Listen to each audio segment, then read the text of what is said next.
sons of bitches. Welcome to the Retro One Liggan Network. Welcome to the 11th edition, I almost said 11th annual. Well, I thought I got it right. Ladies and gentlemen, welcome to episode 19 of SlamCast. I am your host, Michael Burhan, and we have Mr. Dave Wade with us. Dave, say hello to the people. Hello, people. Yes, today we're basically doing a Brandon Ligganless SlamCast. I think it's got something to do with Halloween and things that go bumpy juicy in the night. Oh, North Americans in their love of that holiday. Well, it's been a great Halloween, and we can start the show off by asking Dave, what did you do this Halloween? I found my Ouija board, and then I ended up promising Patty that I won't use it. She very super superstitious. I don't know. I didn't push. But the one thing that sticks in my mind about my Ouija board is I bought it when I was 15 on holiday in Boston, because they were like the stuff of legend when I was a kid. But you couldn't. I don't know if you could, but you couldn't seem to, at least in my neck of the woods, buy them in England. And so imagine my surprise when, I went into the local Toys R Us from my uncle's house in Boston, right, to buy a SNES game. And, walking down the board game aisle, I'm like, holy shit, you can buy Ouija boards, and they're in the kids section. But it just says mystery game on the front. It doesn't say talk to dead people. It says mystery game.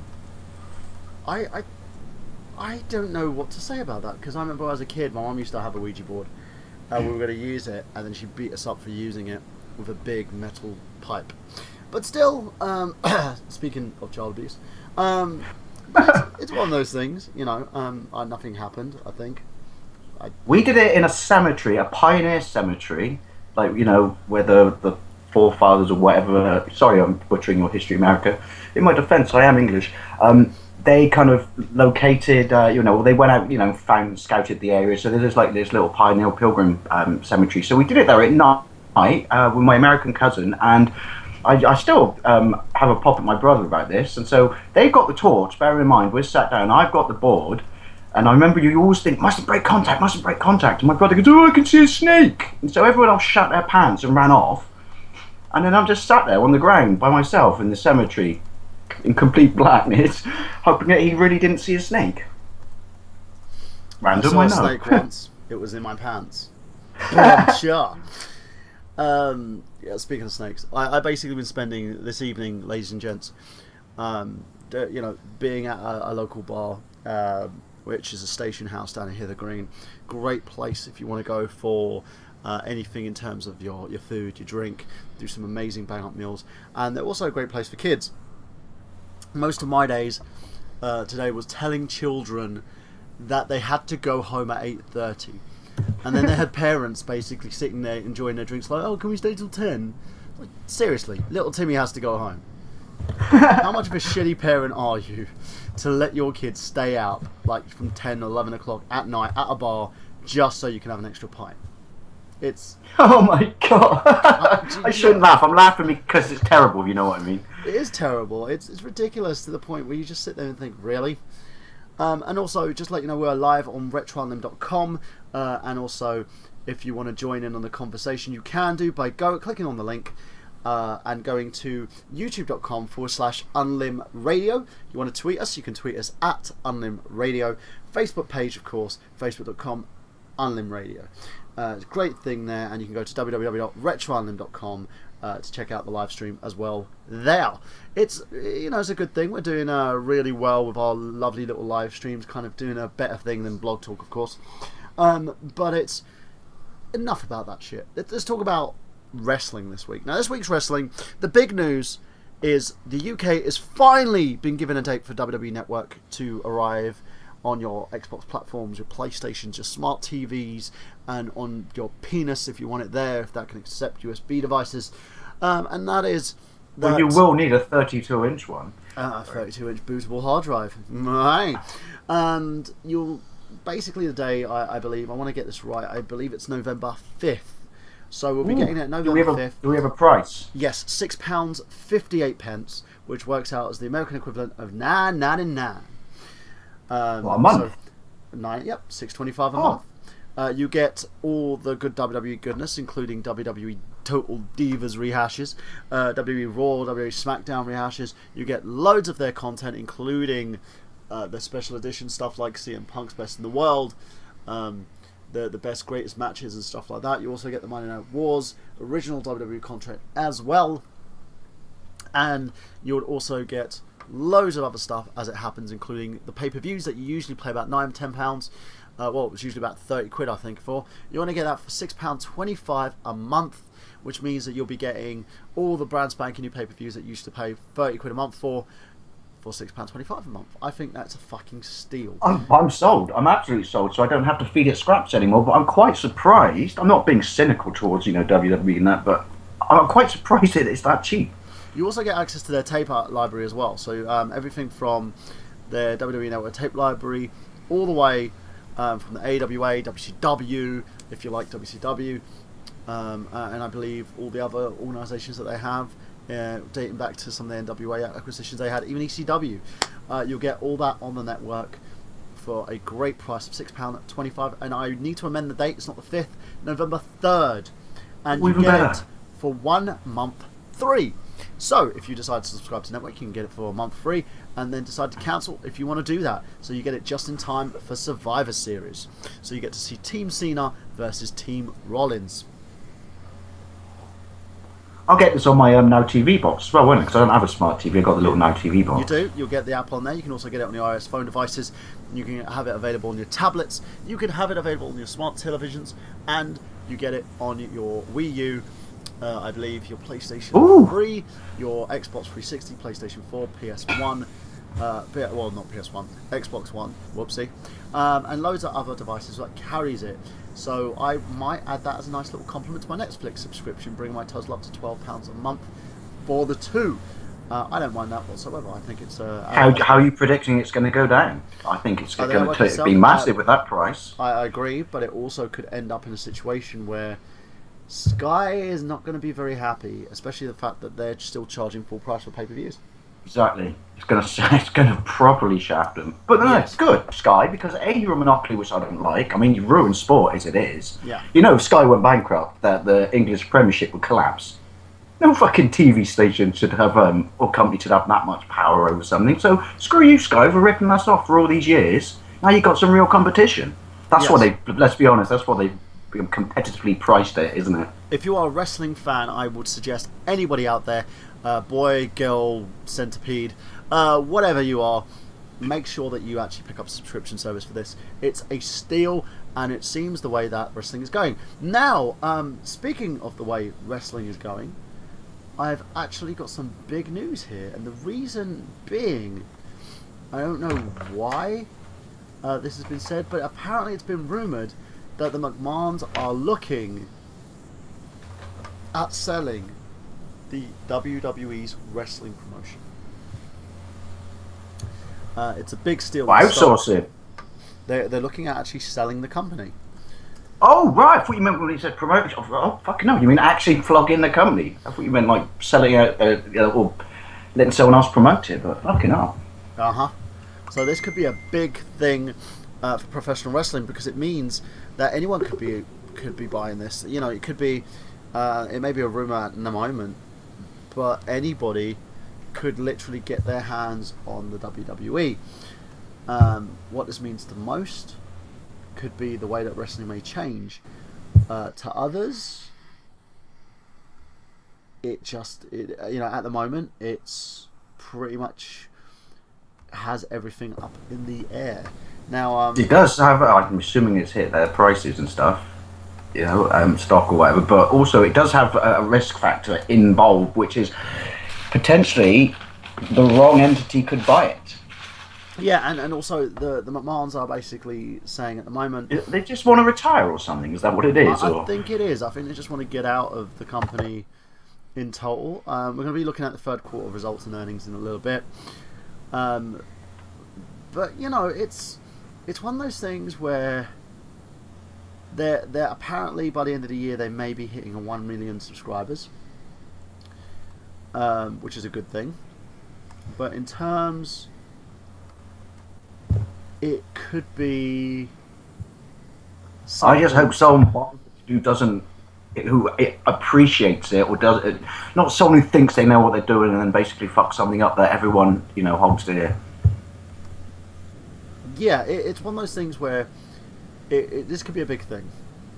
You know, in terms of any company out there, if the company does decide to sell the company, if the McMahon sell it off, that means you'll never have another McMahon ever in wrestling.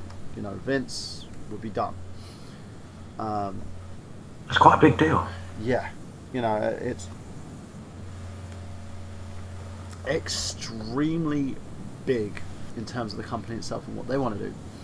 Now, if this is fact or if this is fiction remains to be seen. But if the McMahons are looking at unloading the company, it means we could have a new set of hands on it. But I don't know. Now, were they testing the water? Yeah, the complete third quarter earnings. WrestleZone basically provides us with this news and information. So for more, go to WrestleZone.com. Stanford Con WWE NYSE, New York Stock Exchange, announced the financial results for its third quarter ended September 30th, 2014. For the quarter, the company reported net loss of 5.9 million, which is 0.08 pence per share, compared to net income of 2.4 million, which is 0.03 pence per share in the third quarter last year. Excluding items affecting comparability, adjusted OIBDA was 5.1 million, adjusted net loss was 0.6 million. Now, what this means that during the quarter they delivered stronger financial performance than anticipated. They surpassed the guidance while making significant progress in execution of the network strategy. Vince McMahon, chairman of the chief executive of the board, states that to capitalize the substantial opportunity created by WWE Network, it's time to remove all barriers to those who want it. We're excited to introduce a new simplified price plan of $9.99 per month, like Netflix. No commitment, and you can cancel at any time. It reflects the belief in the broad appeal of the network, and additionally we continue to develop the international platform and the plans to make it available in the UK on an OTT basis in November. Basically what OTT means, whoever wants it can buy it. It's the greatest opportunity to transform their business model and remain optimistic on the potential drive in the long growth. The expanded WWE network to 731,000 subscribers, which means they're getting 5.1 million out of this, surpassed with the guidance included. They also have strategically financial key metrics include they show strength of more on SmackDown TV ratings, which are raising by 2.3% respectively. WWE social media presence has increased by 71%, over 420 million followers, in addition to revenue from companies. 7 new key television agreements expected to increase in 130 million in 2014, approximately 235 million in 2018, providing over 100 million in gross revenue, now subject to any contemporary risks that may face. The update, the network segment's revenues increased 68%, prior year of 26% on the year-to-date basis, reflecting on the launch of WWE's network viewership. Now, I'm not going to bore you with everything else, stating that in terms of their key goals, the network is not panning out, so they're basically rolling this out everywhere in order to kind of capitalize on the amount of money that they're pushing through. I can see what they're doing, I can see why they're doing it. It's just something that they need to do. Now, the Twitter rank programs as well, Nielsen's are actually more into that. They're basically opting into that soon, and we'll be judging their ratings via the Twitter hashtags and bits and pieces, which seems fine. Compared to previous business outlook, the company has improved its 2014 adjusted OIDBA outlook for approximately 50 million to 20 million on an adjusted basis. Long-term growth. The strength of WWE's content distribution agreement is one of the company's primary long growth drivers, which include development of global TV networks, monetization of the company's digital social media presence, and cultivation of international business opportunities, which means money. Third quarter financial television distribution agreements in the US, they've got India, they've got all over the fucking world, man. Presentation basis during quarter 24, the company launched WWE Network, which changed the way certain content was delivered to their customers. Comparability of the results. I'm just seeing if there's anything brand new. It's interesting that they're doing, this, like the way they're pushing it to the UK, and they're progressively, and competitively marketing it. So it's getting out there. It's making their brand even stronger. But at the same time, the McMahons might get out. Seems odd timing for both those things. For them, I think it's because of the fact that they've single-handedly changed the way that the pay-per-view model works now. Before they used to rely on pay-per-view buys to be big drivers. Instead, they're working on global and digital television agreements, which is like the way that Netflix, YouTube, online distribution agreements and how they work, changes the way that we get to see our wrestling content. It's a great idea, but it's for the long haul. It's going to take time for them to actually profit from this, because eventually they could open up their platform if they wanted to everyone. You know, if they do what Netflix does, they could get other wrestling companies to actually buy in and stream like their live content via WWE's own WWE app. As long as they block Tino. Yeah, well, again, we'll talk about a little bit about that in a little while. But it's a good idea, guys, and it seems to be a driving factor. Now, it's also been reported that Daniel Bryan will not be in time for the Royal Rumble. He may be out of action till WrestleMania 31. Reason being, he's needs additional surgery. He's basically going for I believe it's shoulder surgery, or is it elbow surgery? But it's still going to be remaining out of action. So you know, I'm afraid we won't get to see him for a while. I think in terms of his push, it may kind of kill any momentum he kind of had going in. Yeah, and he'll be back, and when he comes back, he'll come back popular. But I don't think he'll be at the level of world title sort of contender again, you know? Is it also a case, though, which is, if you go and, you know, like loads of sports, people, you know, across all the various sports, put off surgery and stuff like that, and then when they actually have to do something because, you know, it's impacting upon them and their performance and, you know, even their health, it's like a tune-up for your car. Well, while I'm here, you know? Yeah, and that's literally what it is. He's making sure that when he comes back for the long haul. And he's also apparently got to change the way that he wrestles and performs, because he was a lot more smash mouth, kind of in your face style, and now he's got to step away from the high impact style and focus more on probably his ground and mat work, which is a good thing. It's kind of similar to the position I was in when I broke my ankle. If I ever do want to return, I've got to basically work on being more technically sounded and more physical, mat based, in rather than trying to go for that high technique over brute force. Agreed. And I have to put a shout out to AJ Styles, who mentioned my former company, Frontier Wrestling Alliance, in his shoot interview.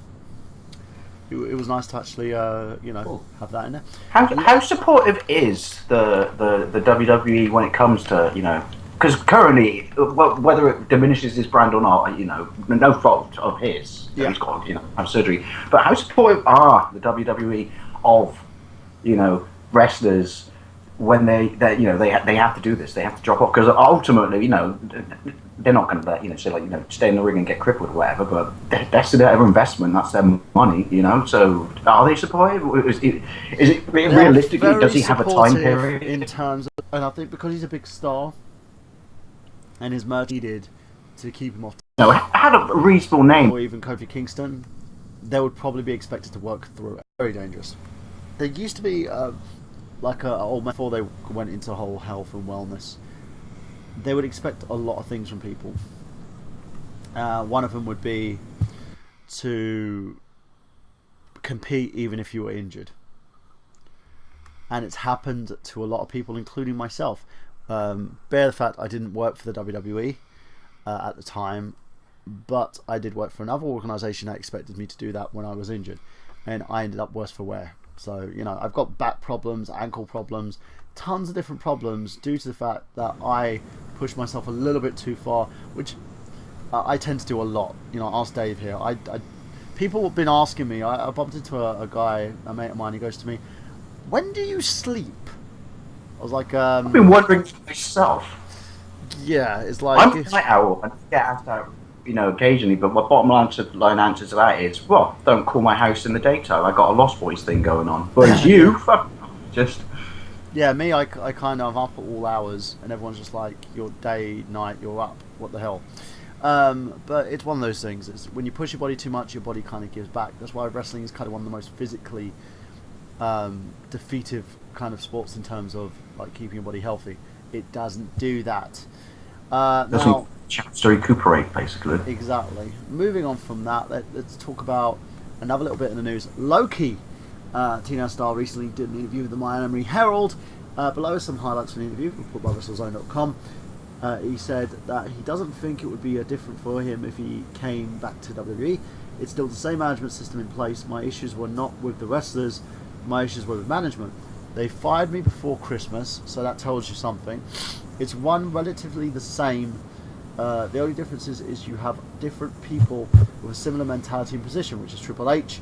With Triple H, in all fairness to WWE, at least he was a wrestler. So his perspective on how to manage the company and arrange things may have a little more intimate detail in mind than what Vince McMahon would do, because Vince was never a wrestler. At least Triple H has in-ring experience and see things differently. The reason why I say Vince McMahon has never been a wrestler is because he's never put his body through hell to the degree of what his performers do. And an advance into management, at least Triple H has the insight, potentially directing the company into a different position. Now he's talking about the uncertainty in TNA's future has helped basically bring the product out. In this case, the company being in question about the future of the TV network, they are going to be. It seems they have ignited the product, and the cool part about this is you see a little more traditionally how it should be when management does management stuff and the wrestlers do the wrestler stuff. You don't interfere with each responsibilities, and I think because you're seeing a little more personality on the wrestlers, you are seeing a little more value in them. So there you go on that one. Just seeing if there's any more sort of news in terms of what's going on. Dana White recently spoke and stated that he feels if Brock Lesnar ever wanted to come back to the UFC, he would give him another chance. My rebuttal to that one is ha ha ha, yeah, you're fucking stupid. Lesnar's having a sweet deal at the moment. He's working part-time, he's the company's world champion, and he grosses over $2 million a year. No one would give that up to go into a fucking octagon and get punched the fucking living shit out of. No one. Oh, and he also gets his brand deals still. He still has people supporting his brand and has outside contracts that he can work on that even increases his pay even further. No way. No way at all will I I'm not saying he doesn't, he's not worked for it, but, he's on Easy Street. That sounds like me cheapening, everything that you do. Because in comparison to what other wrestlers are doing, he is on fucking Easy Street. He's picking and choosing. But the thing is, he's got the talent to be that way. So, in the end, that is who he is. WWE denies reports that new Undertaker developmental role. Previously been reported that the Undertaker was taking an advisor role in the developmental system. They would be setting his own schedule and making occasional appearances at the Performance Center to offer advice to NXT talents. A spokesperson, however, recently told Washington Post that the reports are inaccurate, and furthermore, when asked about rumours of Undertaker possibly retiring, WWE had no comment. Right.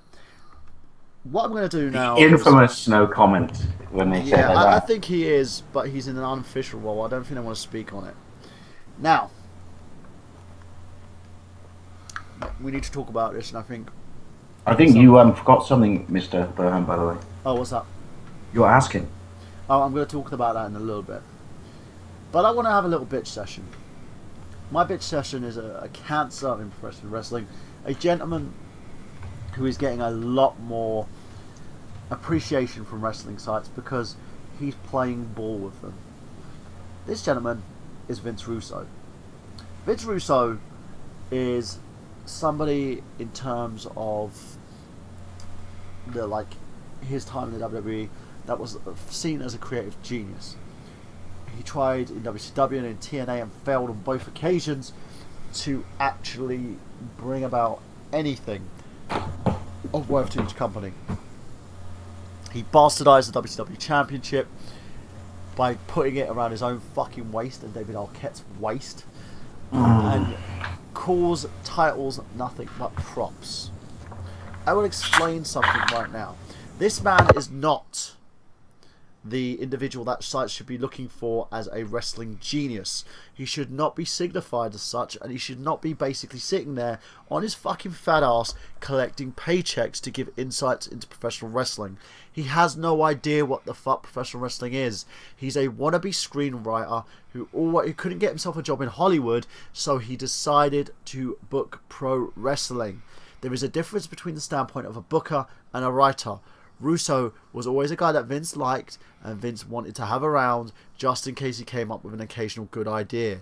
He is not someone that people really should respect. The term respect of Russo should be used very, very loosely. Stop putting him on your sites, stop sitting there and giving me content with his fucking face on it, and stop using him as the guy who should be trusted in terms of his opinion on professional wrestling. Mark Madden has more fucking insight to professional wrestling than Vince Russo does. If I want to get my regular wrestling fix in terms of someone who actually understands and knows the business, I would go to Jim Ross, jrsbarbecue.com, cheap plug. I would go to Jim Cornette, which is jimcornette.com. I would go to Lance Storm at stormwrestling.com. Fuck, I would sit there and have a conversation with Nigel McGuinness, who knows a lot more fucking wrestling than Vince Russo does. Okay, and that's the main thing that... Is it basically jobs for the boys then? Because he's no, the it McMahon's pisses me off because he was a big thing at one point or another and something extremely talked about, but he's nothing more than somebody who basically tries to book wrestling as it's a scripted television show. It's not at all. And sorry, I had to rant about that because it's starting to piss me off the amount of time I see his name. Have dinner with Russo. Why don't you have conversations with Russo? Let's pick Russo's brain. The wrestling genius, Vince Russo, on our website. Stop fucking selling out. These sites are the same sites that are sitting there lambasting the fucking guy, and next minute they've got him on their fucking front page. You know, seriously. It's ridiculous, it's ignorant, and you're trying to sell people shit, and you're painting it and presenting it like this guy is a genius. Paul Heyman, who ECW tanked and went under the fucking toilet, knew how to book and sell wrestling. Financials, okay, he was a bit, fast and loose with people's money, but he knew what the fuck he was doing. Vince Russo knows as much as a 5-year-old toddler on speed, which is nothing, which is less than nothing, which is something you probably would call child services for. I shouldn't have. Vince Russo should have there should be no reason anyone should be associating themselves with Vince Russo at all. And the fact that people keep trying to push this guy and make it though that there's a difference between the two, there really, really isn't. So, Dave, you got any thoughts on this before we move on? I think you pretty much nailed it, to be honest. I mean, I don't understand why that person seems to be in this situation. Why everyone seems to think that they need to kiss his ass and worship the ground he walks on. Because he was something of a celebrity, and that's and me, I don't do wrestling. I understand that he was something of a celebrity, but elevated status much? Yeah. He's got a Jesus complex or something? Being called a genius for putting out shit. That's me. And as far as I'm concerned, I've probably forgotten more about professional wrestling than Vince Russo knows in his entire fucking career. The problem is, when you do something, you learn from your mistakes. Vince tends to not learn from his fucking mistakes. It's the reason why the WWE won't have him back. It's the reason why TNA are trying to distance themselves from this guy. And it's the reason why people just don't want anything to fucking do with him. Because he doesn't learn from his mistakes. At all. Do as I say, not do as I do. Yeah, and, he's someone... The thing is, don't get me wrong, Internet, I don't want people going around lambasting the guy and attacking him physically or threatening to chew him up and spit him out. But I don't really feel he should be... You're giving him a bit too much... benefit by saying that this guy actually, it should be considered an advisor or someone who knows professional wrestling, because he doesn't. The honky tonk man knows more than Russo. Now, moving on from that, ladies and gents, let's go to this week's Ask Him. And the Ask Him is as follows. Back in the era of WCW, there was a known situation between Jeff Jarrett and Hulk Hogan, where Hogan was supposed to win the World Heavyweight Championship from Jeff Jarrett. Can you, A, name the pay-per-view, and B, can you tell me what the situation was that occurred that caused Hogan to sue WCW? Now, moving on from that, Dave, do you want to do some wrestling general knowledge before we continue? Well, yeah, I got a bit of a one that was mainly because of what we were talking about, a few weeks ago, with the fact that they actually fired what's his name, Del Rio. Yeah, and I was just looking around and seeing that people they fired, and the reason they fired them. So it was going to be 10, but obviously we covered him. Fired. I can probably, I could probably hold my own. Why was Daniel Bryan fired? Daniel Bryan was actually released previously, and it was actually quite funny. It was due to the fact that he strangled.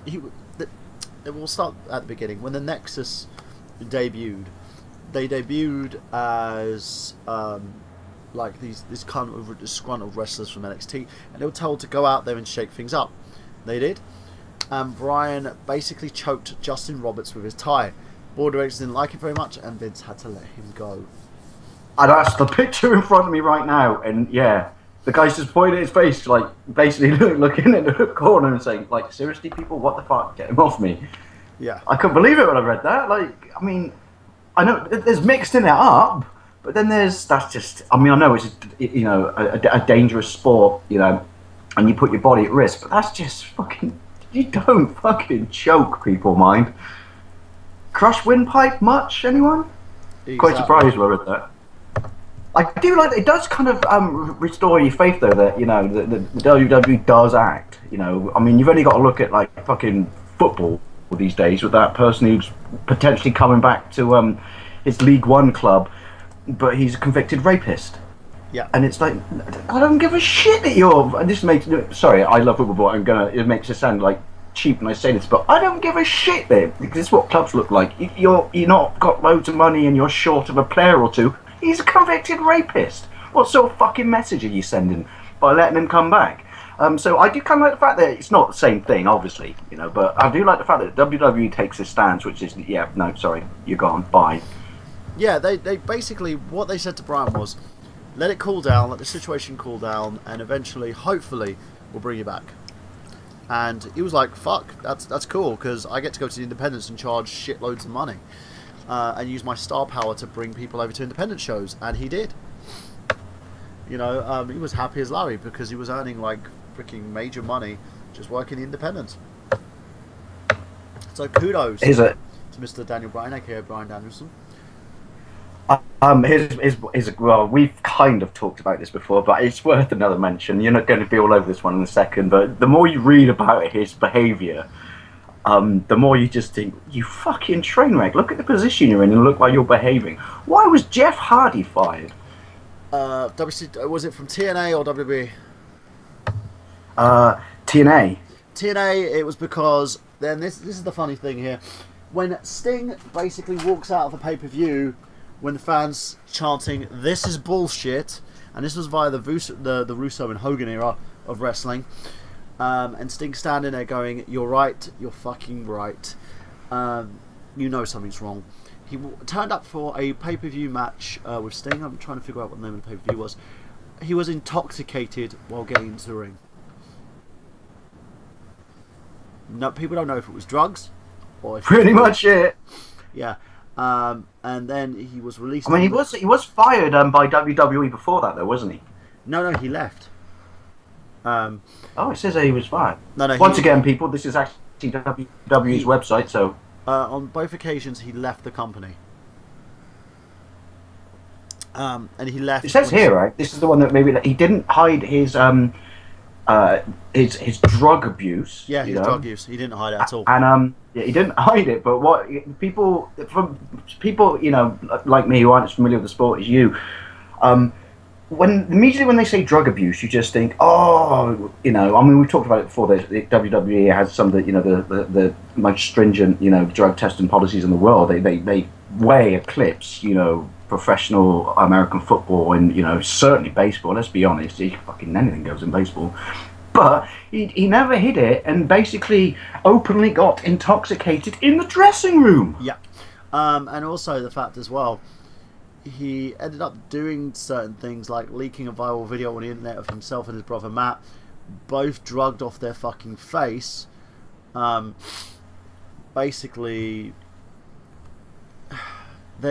what they were doing, he was talking about CM Punk and how apparently he doesn't, you know, live the straight edge lifestyle because he has prescription medication for himself when he's to help him go to sleep. Now, I don't give a fuck. It's fucking. He openly, right, didn't show up for events. Yep. That were already in motion. And I don't mean in motion in the sense that this is on the horizon. He didn't fucking show up to the night. Yeah. He left the WWE on a couple of occasions. One, the first time he left, they were still in the contract negotiations when he was found in his safe and in his house. I think it was over like 200 kilos of coke, heroin, and loads of other nasty no because they raided the house, and he was done for not just for possession but for attempt to sell, even though he wasn't trying to sell it because he had so much. He was basically done with distribution, and then the case got thrown out.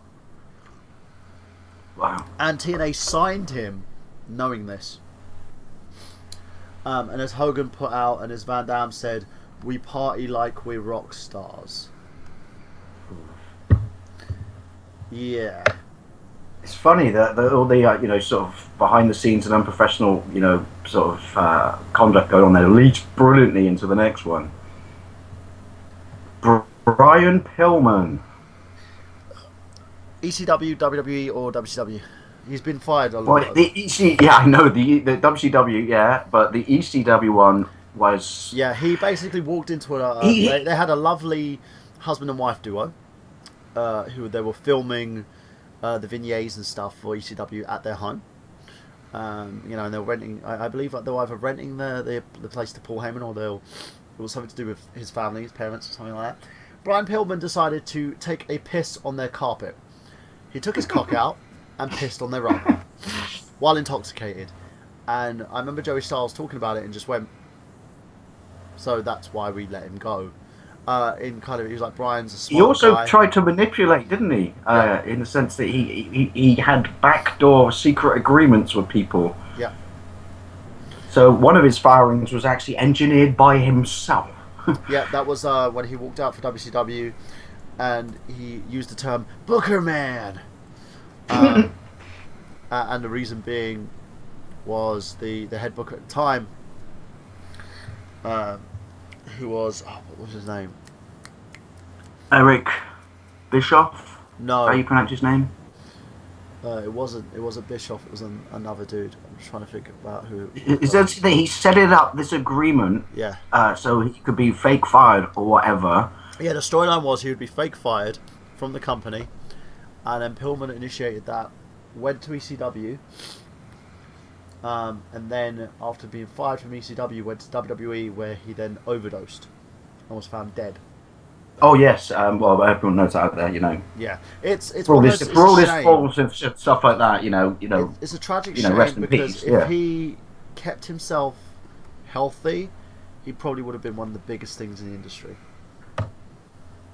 Because no one knew if he was playing them or if he was actually that insane. You know, so next one. Oh, you know what? I just realised I've got 3 for 3 at the moment. I'm on a roll, motherfucker. You are. You're on fire. Hey! Oh, my skills are slipping. The real-life wife, this is a good one as well, of Jerry the King Lawler, Stacy the Cat Carter. Correct. Stacy was actually used, I believe they were talking about the fact that she was used as a tool to get Jerry's back up so that Jerry would leave the company. No one knows if that was actually factual or not, but she was released from her contract because she did everything that, she wasn't really a wrestler to begin with. She was brought into the company as Miss Kitty, and she won the Divas Championship, showed her tits off a lot, and then was eventually released from the company. And it wasn't due to lewd conduct, it was just more they just really didn't need her services anymore. And Jerry goes, well, if she goes, I go. And then Vince came up to him, held his hand out and said, sorry to see you go. And Jerry left, and Paul Heyman tapped in. Is that correct? It is, and also it's interesting because she had a bulletproof mentality because she did everything that was asked of her. Yeah. It's weird. She was professional and at the same time backstage incredibly unprofessional, but she did everything that was asked of her. She did photo shoots, they basically said stick yourself in a bikini and look hot, and she did all that. And so she kind of out. She would basically she would do porn if they asked her to. Yeah, and then so she got this mentality, which is I'm doing everything that's asked of me, and then built herself up into a diva, no pun intended. And apparently backstage was an absolute cow. Yeah, she was. Pissed off all the other female wrestlers, pissed off the backstage staff, pissed off the fucking clerical staff. That's she felt impressive. she was untouchable because of the fact that she was with Jerry Lawler and because she was being pushed to the moon. Problem is she had no talent to back it up, and eventually people get sick and tired of your shit if you don't really give them anything. No one's untouchable. Any sport, you may get babysat or put on a pedestal to some degree, but at some point you can't piss on your back door without your neighbours smelling it downwind that much. It was one of those situations where eventually Jerry ended his relationship with her, and when the relationship ended, he came back to the WWE. He saw sense, and he's still a permanent fixture to this day. So, do we have? And interestingly enough, I swear to God, on the pictures I'm looking at, I'm not going to lie, she's quite attractive. She has a tongue up there in length of fucking the bloke from Kiss, Gene Simmons. Fucking hell. She's currently, I believe, married to the former Kazani. Wow. Yeah.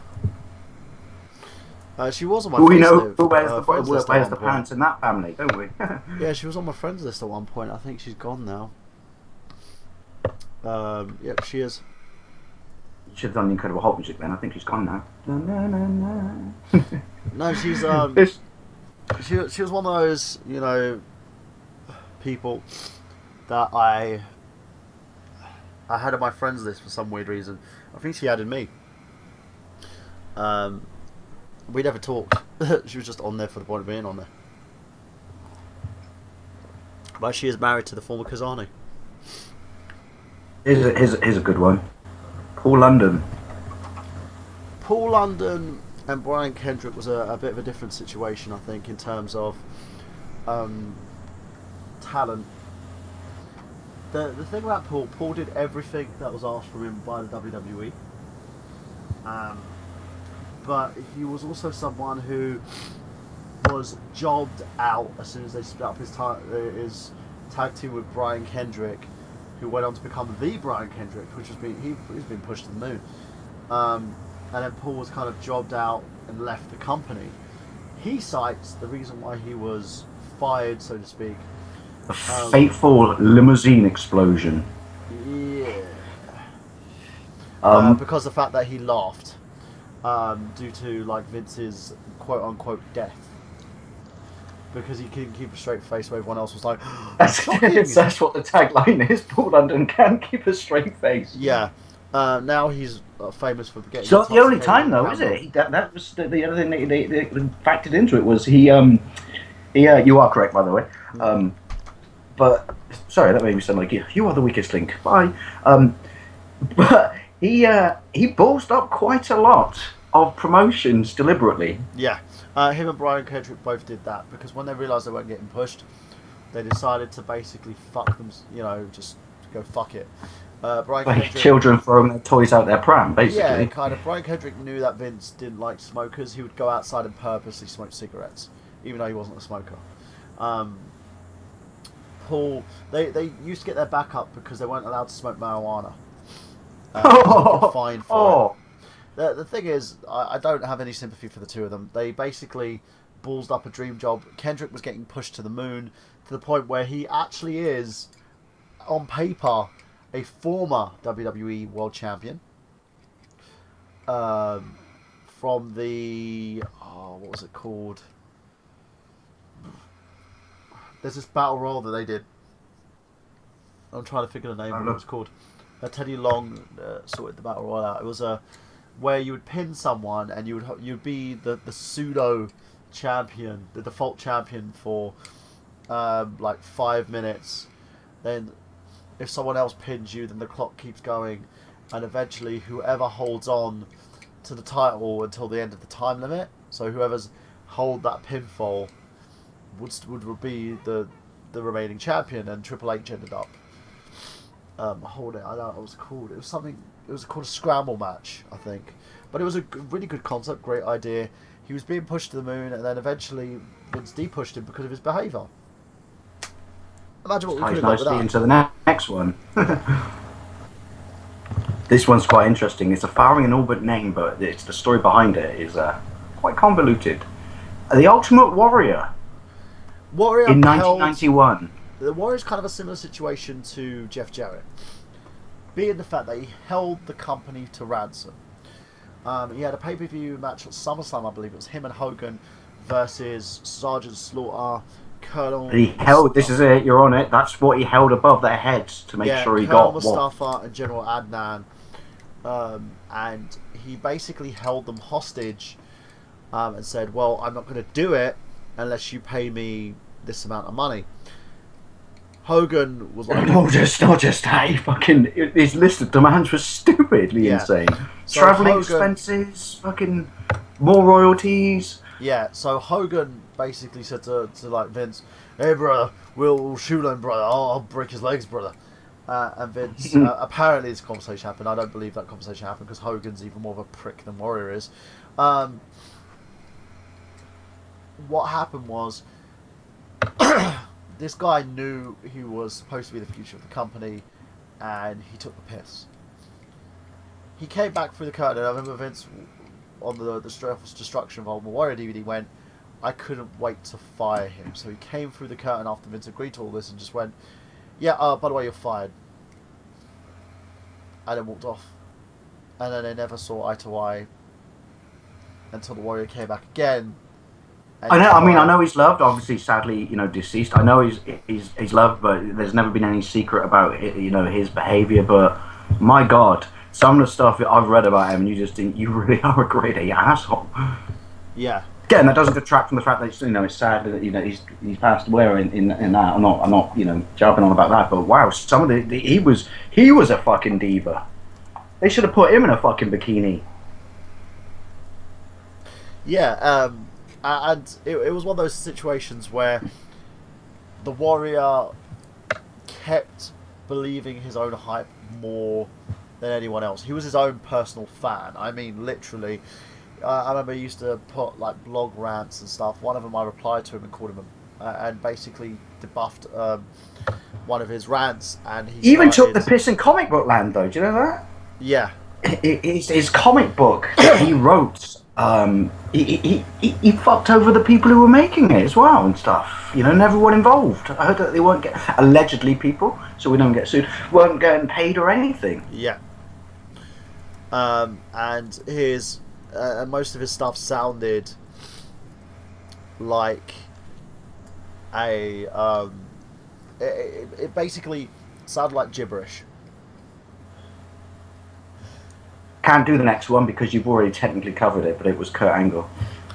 Kurt Angle, he basically wasn't fired. He was released. Yeah, for his own good. From the company. Yeah, for his own good.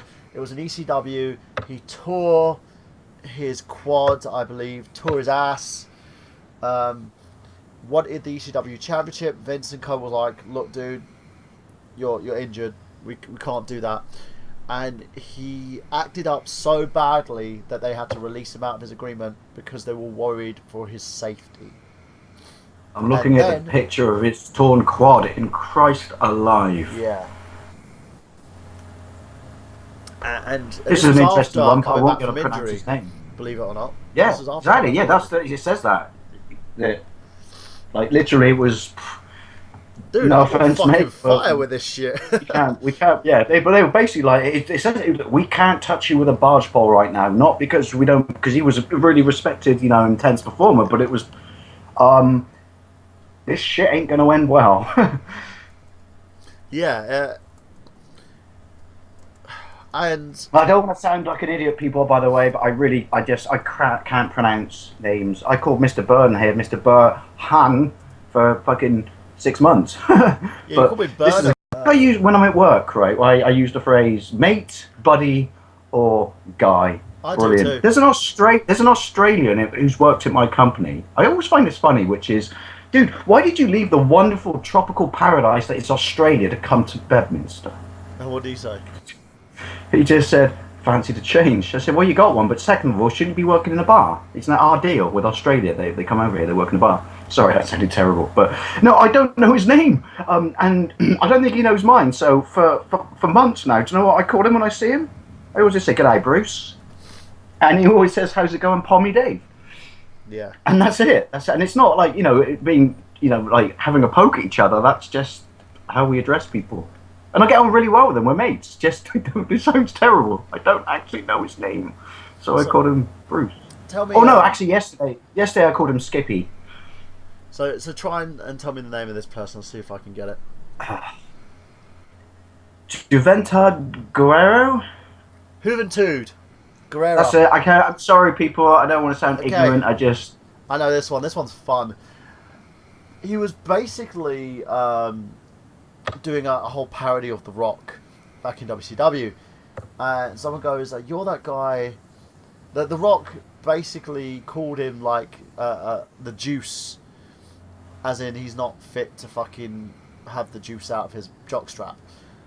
And Juventud basically thought himself as the Spanish equivalent. Was it Mexican equivalent? The Mexican he was caught famously on a plane. Yeah, of The Rock. Because someone goes to you, "Who are you?" And he's like, "I'm the Mexican Rock." And basically, when he was eventually signed as part of a three-man team with Psychosis and Super Crazy. Yep. Oh, you're on the money, mate. They ended up distancing themselves from him because of his backstage attitude and behaviour, because he felt everything was beneath him, because he felt his star power was equal to that of Dwayne "The Rock" Johnson. Now, yes, they basically approached management and said, "Get us out of this. Yeah, we don't want to be associated with him anymore." Yeah. And they did, because his behaviour was reported by various stars hated him. His ring work was shit, and he even nearly killed Paul London in a spot where he did Paul London's own move on him and ended up kneeing him in the throat.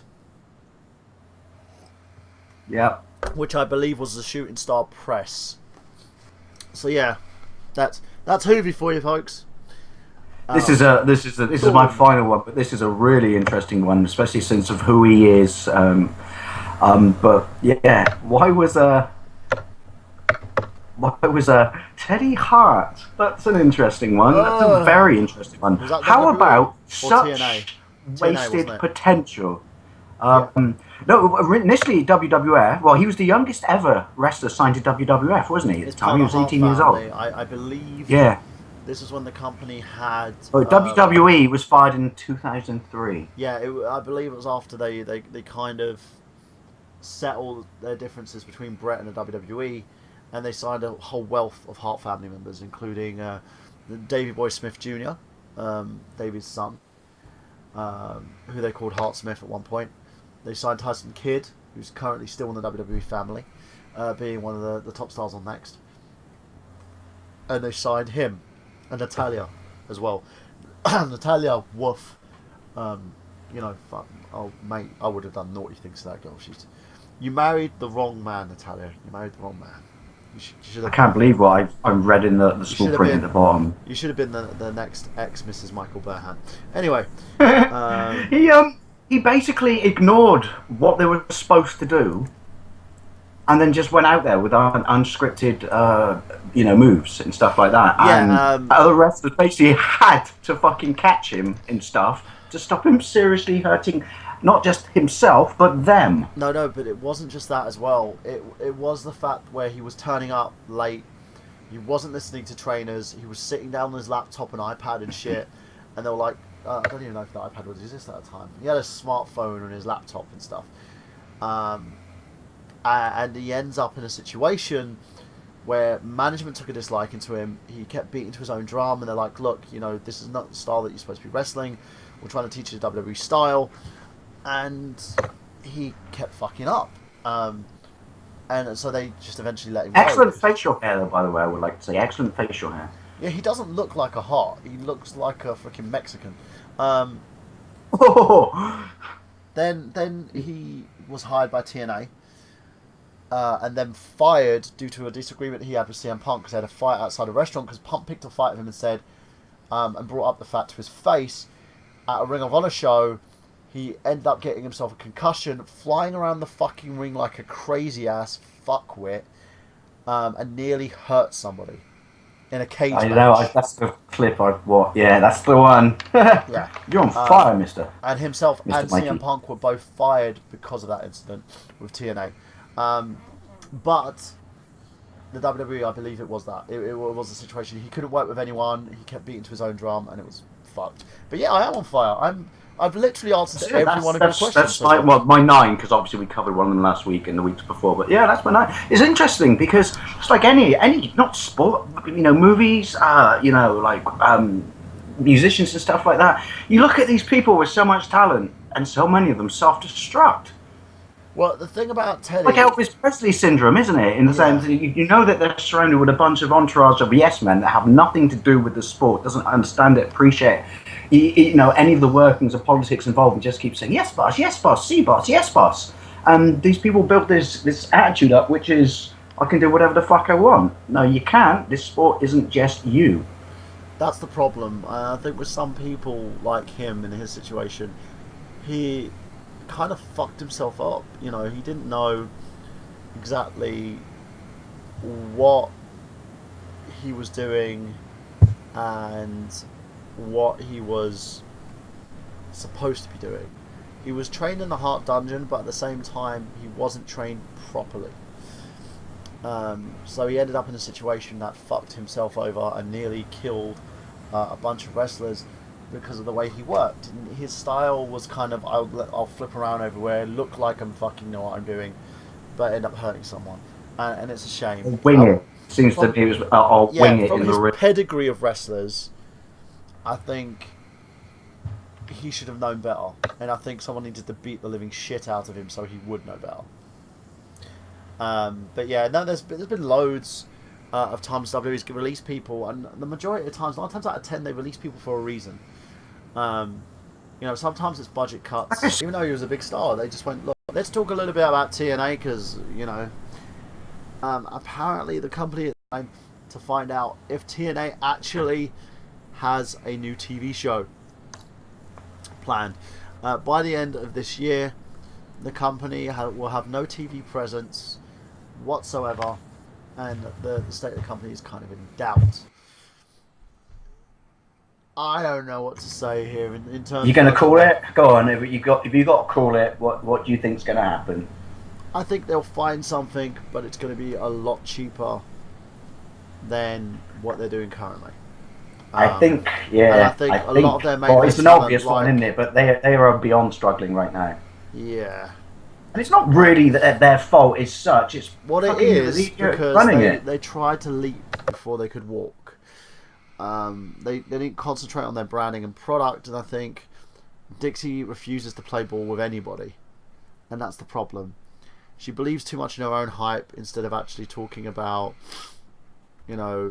focusing on the company itself and the company's direction.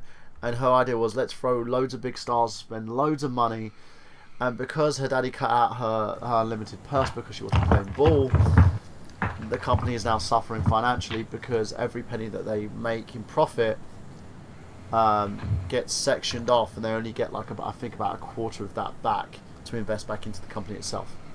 It's sad because it's once again like many other businesses. It's she doesn't seem to understand. She can sit there with this attitude, which is I know best, but ultimately this is our sport, not your sport. Yeah. Granted, you put the money into it or whatever, but you need to understand that this belongs to the fans and not you. And if you turn a deaf ear on everyone but from your own internal guidance, then you're in it for their own fucking reasons. You've butchered this. You've absolutely destroyed it. If this goes fucking tits up, she probably wouldn't even still think it was anything to do with her hand, would she? No. She still believes it's not her that's the problem.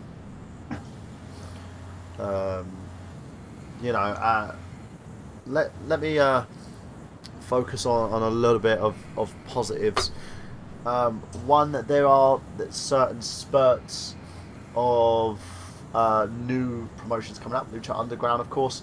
They had the debut episode recently. Johnny Mundo, aka the former Johnny Nitro, has been the company's first world champion, which is a good thing. They've got fast, tense, and paced action, and what focuses more on lucha libre style of wrestling. Now, they're doing their thing. They've signed everyone to their agreements, so they've got extra work out there. Ring of Honor is another place people can go and work. TNA is not necessarily needed, but the company itself needed to be that number 2, and it's kind of dropped even to number 4 at the moment because no one cares about what the future of the company is, and a lot of it, the shoulders falls on the people running the company rather than the people in the company. And a lot of new talent that have just debuted are kind of fucked now because once December hits, they won't hear anything till January.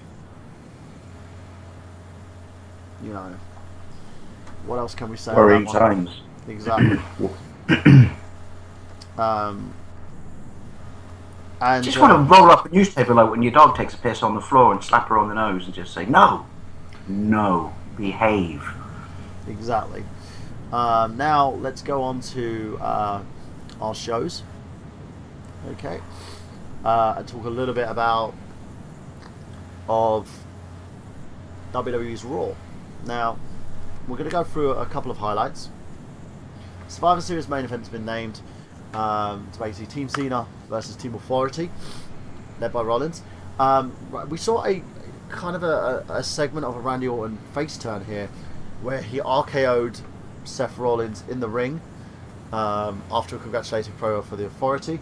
So I believe at this point we don't know if Randy Orton's out of the Authority or if Randy Orton's still with them, and Triple H is a bit pissed.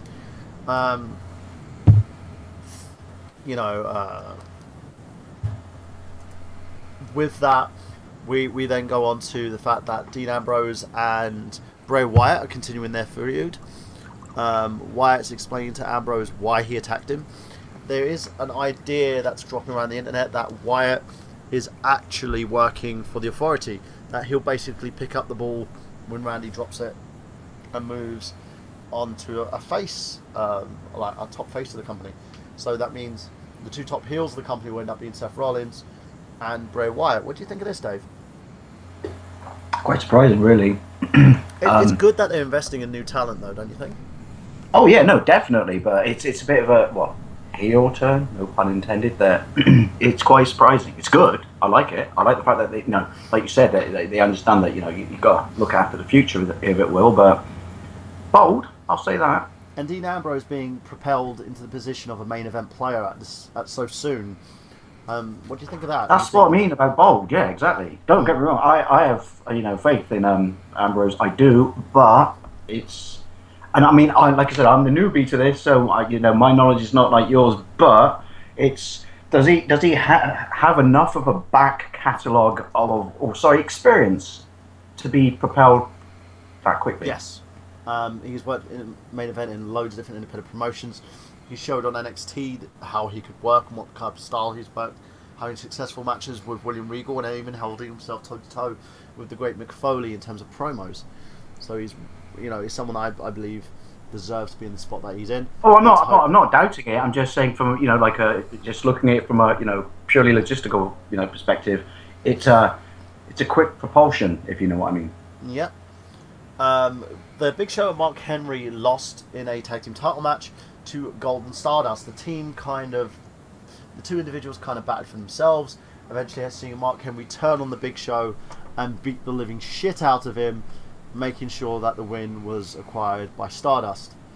I don't really care for this feud. I think, I hope this should lead to the stable Mark Henry would be the figurehead of, with Kofi Kingston, Big E Langston, and what's that other good dude's name? It'll come to me. Well, I'm hoping he joins that stable and they become a full heel stable and work as kind of like a mid-card stable at the moment in WWE. But who knows? AJ Lee versus Alicia Fox. AJ Lee wins and retains the Divas Championship. Well, there's a continuation with her and Paige storyline going on at the moment. As we saw. That wasn't really a surprise, though, was it? Let's be honest. No, they're the only two divas single-handedly holding the division down at the moment. John Cena comes out, talks about Seth Rollins and the future of the company. He says he's going to bear the future. Then Stephanie McMahon cuts him off. And as the ring, Stephanie starts talking about Survivor Series. And the traditional tag match for Survivor Series is returning. So it was Team Cena versus Team Authority. Authority! Sorry, every time someone says the word authority, you got to say it like Cartman. Authority! Now the Usos went against Damien Sandow and The Miz. Sandow's getting a huge pop at the moment. Due to interference, the Usos won, rolling up Miz for the victory.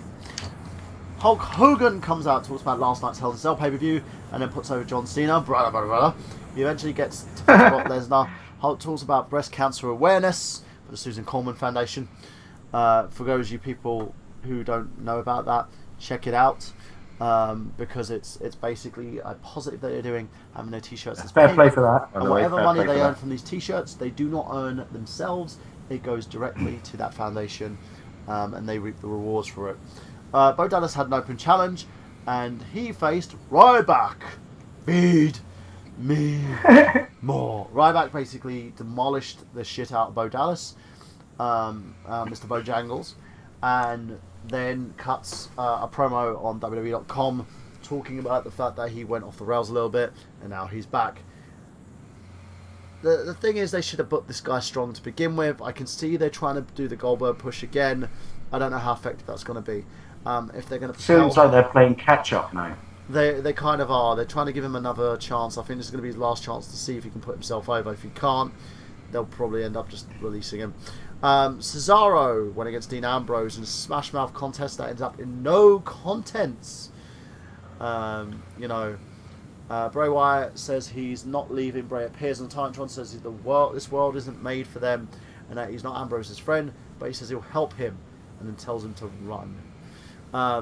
This is a great little further of their feud. I like the fact they haven't touched each other. Hopefully they're going to make it special Survivor Series and have the two meet there, but who knows? I would agree with that. I don't want any sort of little. Well, they know what they're doing clearly, but how they've done this so far. But I don't want any little sort of sneak peek spoilers. Interviews, conferences, backstage shit. I want it literally to be boom, ring. There you go, because it keeps the feud more special. Yeah, it keeps it fresh as well, and keep it straight from pay-per-view, and that's I think the way they're doing it. Nikki Bella went against Naomi. She beat her, and got her sister Brie to do what she says. Kane versus Dolph Ziggler. And the reason why I didn't talk too much about Bella's is because no one gives a fuck. Kane went against Dolph Ziggler, and Dolph Ziggler wins and retains the Intercontinental Championship. Kane then beats the shit out of him, and then he calls in a chokeslam, and then tells Ziggler that he has to face Seth Rollins. Rollins comes in, hits him with his finisher, and I believe. No, that's actually kind of wrong. That was last week.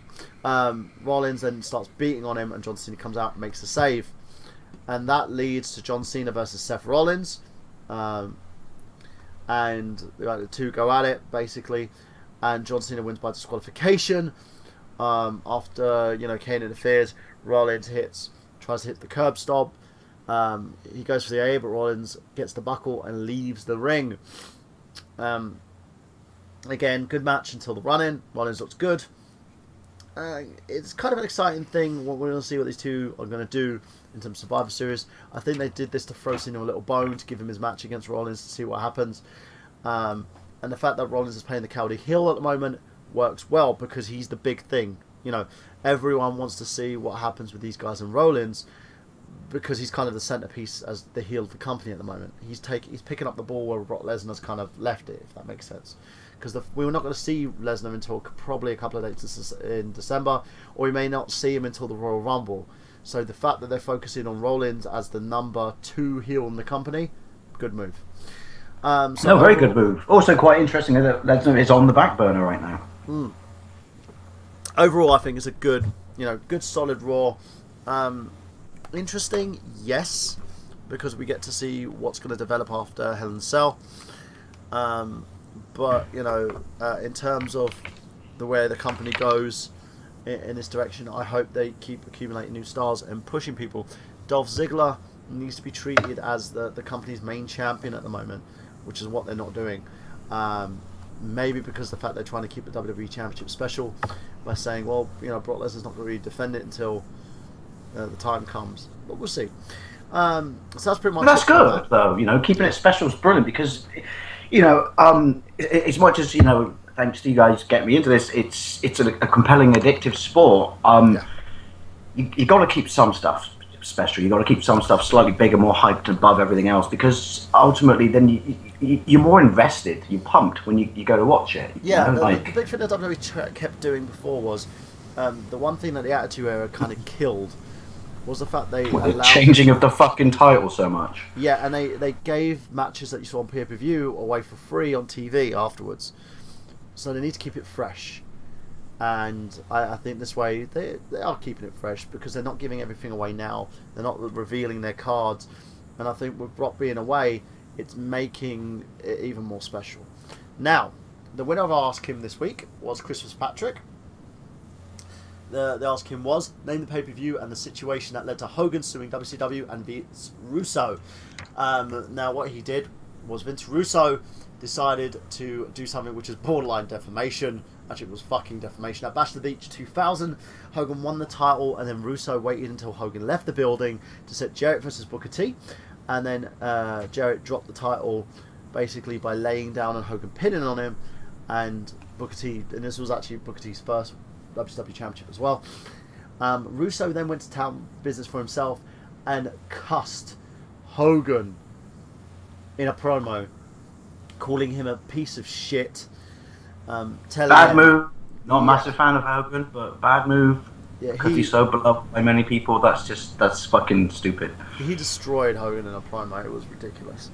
And going on from that, I think we now need to give you Mr. Christopher Patrick. You are the winner this week. I'm going to tally up the scores, and maybe by the end of the year, whoever gets the most wins will end up being our SlamCast Ask Him champion, and then we should get him on. Whoever gets the most should be on.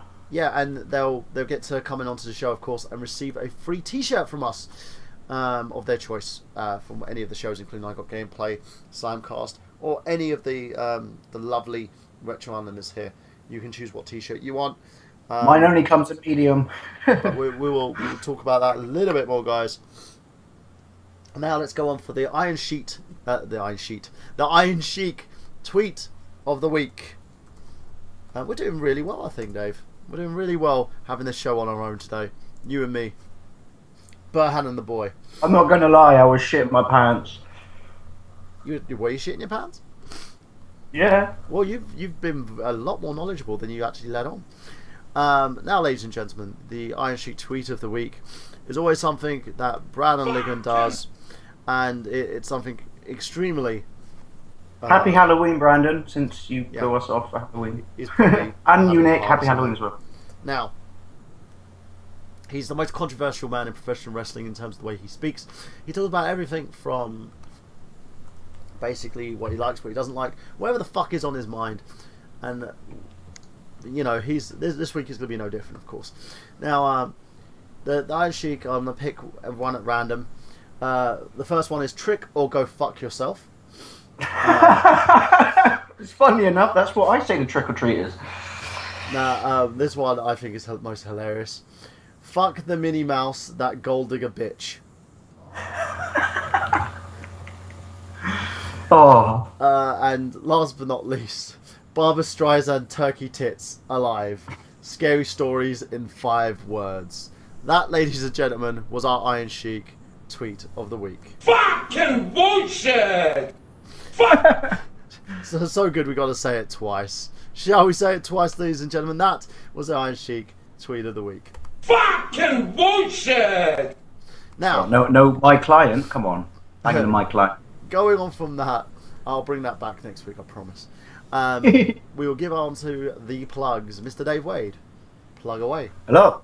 I'm Lawn Boys Post 1975 on YouTube. I'm Dave Wade on Facebook. If you like retro video games, you like, you know, vloggy waffles, questions, community questions, stuff like that, come and check me out. I just did, I guess it's technically my Halloween video where I asked, do you believe in ghosts?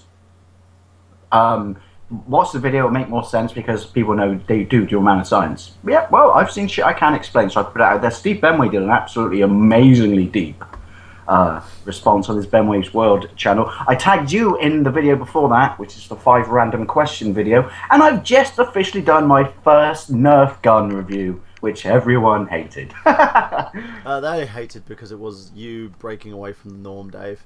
You know what they're like. Yeah. I loved it. I've already got the next one I'm going to buy in mind. But yeah, so if you like random retro goodness and just pointless waffle and shit and me talking bollocks, but it's sometimes good brain food, I feel, come and check me out. Make sure you get the Sexy Biscuits intros in there as well that I've given you. Oh yes, thank you very much, Mike. You got another 2 fucking pissy of pants. Amazing Sexy Biscuits. Yeah, they're amazing ones, and I really hope that he does use them. I'm going to use them. Worry not, son. Worry not. But going off from that, guys, you can find me on www.nerdgenius.com, where Dan Ashley's posted in video format the returning Quantum Geek, because me and him are sharing the spotlight. That Quantum Geek has now become part of the Movie File series, and what it is he'll do 1 video a month for Quantum Geek. I'll do the other video a month for Movie File, doing our different review formats. I'm checking the video because it's apparently been copyright claimed by Sony for some reason and blocked in certain countries. So I'm going to have a look and see what I can do to help them fix that. That could be a new segment of not just this show, or, any of the ones we do, which is copyright problems you had this week. Yeah.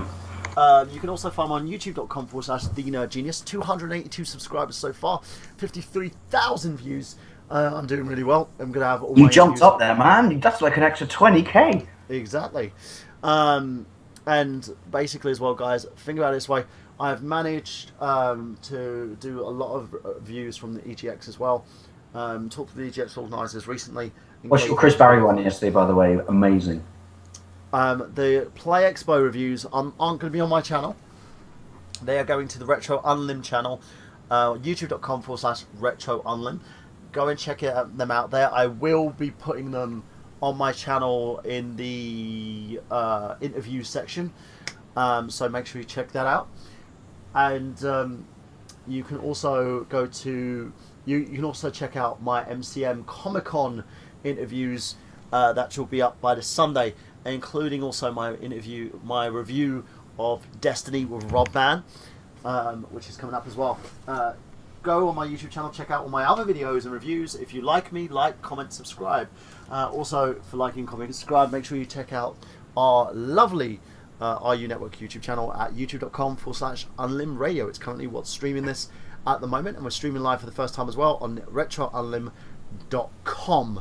And very, very nice little message you left on Facebook thanking everyone being involved. And that was nice. Yeah, didn't have to, so it was cool. I thank everybody who's been involved with the inception of this radio station. You can check out archives on blogtalkradio.com as well. And that's pretty much it, ladies and gentlemen. So, this has been Michael Burhan for myself, for Dave Wade, saying that make sure you'll leave it in the ring. Oh, and support independent wrestling. Ah, yes, and that as well.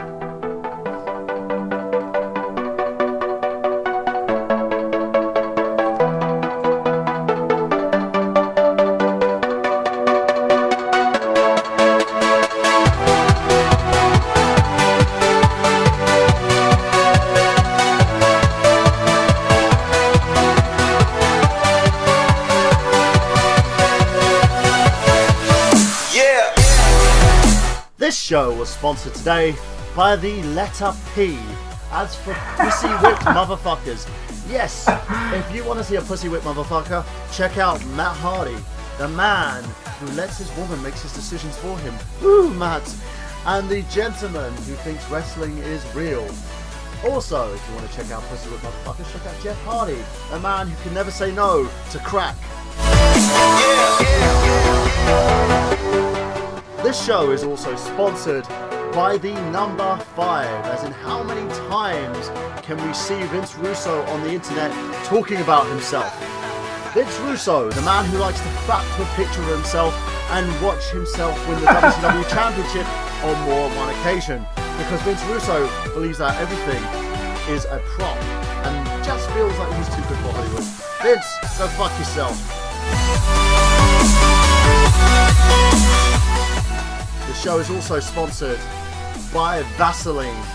Yes, the one thing you can do to lube up your ass and put your cock up Uventu Guerrera's backside. Vaseline, keeping prison buttholes safe for many years. Exactly. And that, ladies and gentlemen, is the show.